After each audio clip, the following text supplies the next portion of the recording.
नमस्कार लाडक्या बहिणींनो, तुमचे लाडकी बहीण योजनेचे पैसे अचानक बंद झालेत का? मागील 2 ते 3 महिन्यांपासून 1 रुपयाही खात्यात आला नाहीये? तर आता सावध व्हा, कारण बंद झालेले पैसे परत मिळवण्यासाठी तुमच्याकडे ही शेवटची संधी असणार आहे. सरकारने आता एक नवीन प्रोसेस सुरू केली आहे.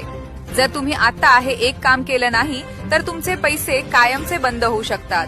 नेमकं काय करायचं, कोणती कागदपत्र कोणाकडे जमा करायची आणि अंगणवाडी सेविकेकडे नक्की कसली यादी आली आहे, या सगळ्या प्रश्नांची उत्तरं आजच्या व्हिडिओमध्ये आपण बघणार आहोत. हा व्हिडिओ तुमच्या हक्काच्या पैशांचा आहे, त्यामुळे शेवटपर्यंत नक्की पहा. सगळ्यात पहिली आणि महत्वाची अपडेट, ज्या महिलांचे पैसे बंद झालेत किंवा ज्यांची ई-केवायसी चुकली आहे, अशा सर्व महिलांच्या याद्या आता तुमच्या गावातील अंगणवाडी सेविकांकडे आलेल्या आहेत. त्यामुळे तुमचं पहिलं काम हेच आहे, आजच तुमच्या अंगणवाडीत जा आणि त्या यादीत तुमचं नाव आहे का ते.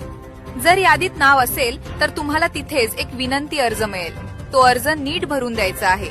हा अर्ज कसा भरायचा याचा स्पेशल व्हिडिओ आपल्या चॅनेलवर येतोय, त्यामुळे सबस्क्राईब नक्की करून ठेवा. आता कागदपत्र कोणती जोडायची हे नीट ऐका. 1. स्वतःचे आधार कार्ड लाभार्थी महिलेचे. 2. Ration card Xerox. 3. पतीचे किंवा वडिलांचे आधार कार्ड. इथे खूप महिला चूक करतात, लक्षात ठेवा. इथे मुलाचं, भावाचं किंवा सासूचं आधार चालणार नाही. फक्त पती किंवा वडील यांचंच आधार कार्ड लागेल. 4. काही ठिकाणी शाळा सोडल्याचा दाखला टीसी सुद्धा मागितला जाऊ शकतो. तुम्ही ही कागदपत्र दिली की अंगणवाडी सेविका तुमची पडताळणी करतील. त्या काय चेक करतील? तुमच्याकडे 4 चाकी गाडी नाही ना? घरात सरकारी नोकरी नाही ना? उत्पन्न 2.5 लाखांच्या आत आहे ना? जर तुम्ही या अटीत बसत असाल तरच तुमची केवायसी डन होईल आणि तुमचे अडकलेले पैसे पुन्हा सुरू होतील. ही प्रोसेस पूर्णपणे ऑफलाईन आहे, ऑनलाईन काहीही करायचं नाहीये.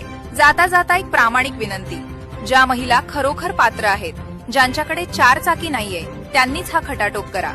जर तुम्ही अपात्र असाल तर फॉर्म भरून काहीही उपयोग होणार नाही. तुमच्या गावात अंगणवाडी सेविका अर्ज भरून घेत आहेत का?